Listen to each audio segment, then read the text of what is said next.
Honorable Governor Narasimhan, Mr. Minister Rao, Dr. Rao, Mrs. Griffith, ladies and gentlemen, I am just absolutely overwhelmed. Had I known that this was the type of reception I was going to get, I would have come here a couple of years ago. I do not deserve all these accolades, and it's very nice of Dr. Rao to make me feel so good. But this is not what this is about. It's not about me, or it's not about anybody. It's about those 30, 40 million blind people who live in the world. It is true that we share this common passion for what needs to be done in the future, and we have met in a number of ways. And I'll briefly tell you how I came about to this podium and to meet all of you wonderful people and go through this. My wife and I were approached by, I would call it an NGO in Delhi while we were visiting. As you know, I don't live in India, but I was visiting India, and I was in Delhi, and I was asked if we would extend our philanthropic work, which previous to that had just confined to children's, impoverished children, people who didn't have parents, orphanages, and the likes in Costa Rica, where my wife is from. And this person asked me if we would join this wonderful institute led by Dr. Huja, who's, by the way, here. Where is Dr. Huja? There he is. Please give him a hand.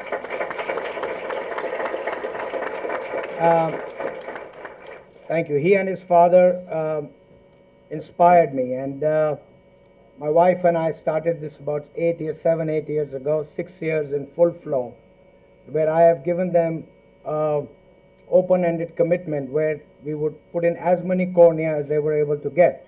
Now, unlike here, that's one of their main problems. They cannot get donor cornea the way we wanted. So we have been doing this. We have done quite a few of these, not anywhere near the amounts that you people have done here. And it was only natural that we meet this great man, Dr. Rao. It was just a matter of time. And then one day I asked Dr. Huja's father, who's also an eye surgeon, I asked him, I said, how can we lessen our dependence on donor cornea? Well, their response was, let us increase awareness to film stars and cricket players, which is, I guess, the way we do it in this part of the world. And I wasn't quite convinced about that way to go about it. To cut a long story short, through my own endeavors and the endeavors of many of my staff, some of who are here, we finally ran into Dr. May Griffith, who's here. Dr. May Griffith, please stand up.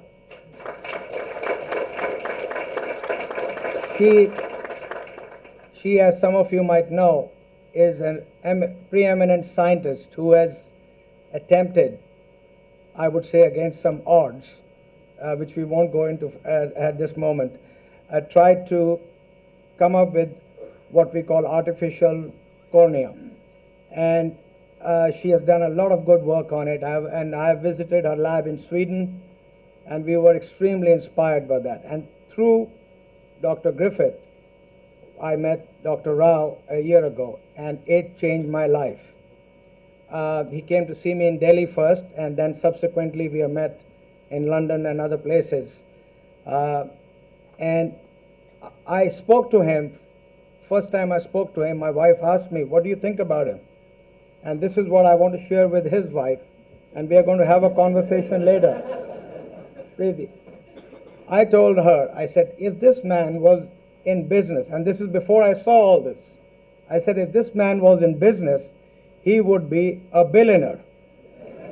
And I was so thoroughly impressed with this person. I get to meet a lot of people, as you can imagine, all over the world. Many of them inspire us, but Dr. Rao is right on top of the list by any standard. Let's give him a hand, please.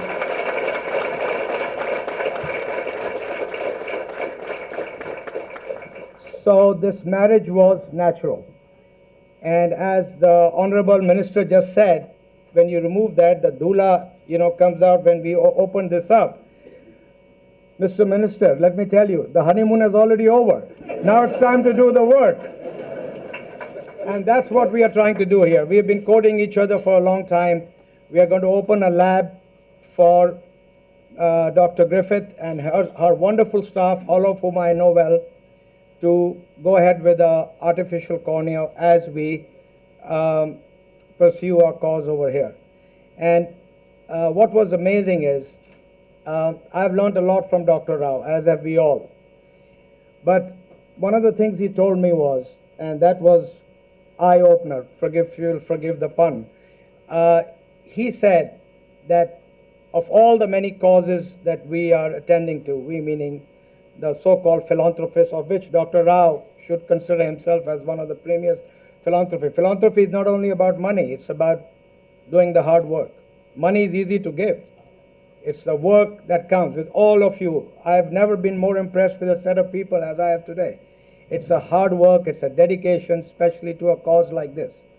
And what Dr. Rao told me, he said, you know, Tej, what is most ironic and extremely difficult to understand, for the bang for the buck, in terms of bang for the buck, the best, the easiest, and the most rewarding philanthropy is towards eyes. What he meant was that if he were to put $1 million, let's say, into eradicating a disease like HIV, which is very hard, and we have some people from here, from Microsoft, and of course Bill Gates deserves a lot of credit for many things, and that's one of them.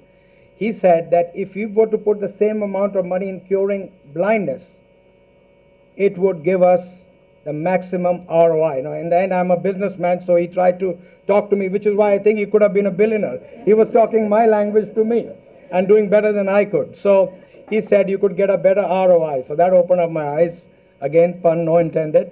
And he convinced me that what I already kind of knew, that this is an area that many great people, again, coming back to the Gates Foundation, the greatest of them all, who have eradicated polio, who have almost eradicated malaria, typhoid, and all these diseases are at their end, thanks to good work from Bill and Melinda and many of their colleagues. Some of them are here. Nobody has given enough attention to this great disease that plagues mankind. And I, at that moment, made up my mind, and I told Nag, I said, you know, with you, you have a partner. And this has taken a while for us to develop, in large part because I personally haven't had so much time. I've been a little busy with a few acquisitions, and May lives in a different part of the world. So today we are here together. And I'm very, very touched by the reception, your hospitality, and above all, the quality of people who are pursuing this cause.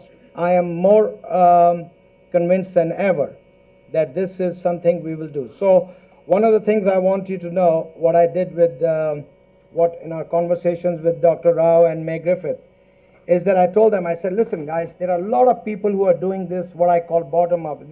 In business, we talk about these stories, these terms. Or why don't we come from a top-down strategy? Which means, why don't we go and do something on a larger scale? There's not shortage of money for this. It's just a lack of awareness. If I can be taught this, other people like me can be taught. I was with a friend of mine. I love dropping names. I'll be dropping yours, Dr. Rao, very soon, and your Honorable Governor. I was with Richard Branson recently, and he has expressed a great interest. Every person I meet who has money, there's a lot of money in this world. They are printing it. I'm sure we can find enough money to do this. So I asked Dr. Rao this. I said, tell me, just from my own edification, how much would it cost to eradicate most forms of blindness? Of course, you know better than I do, and thanks to him, I know a thing or two now. And he said it would cost $200 to $250 million. Now, guys, it will probably cost a lot more than that. Dr. Rao was just trying to make me feel not so scared. And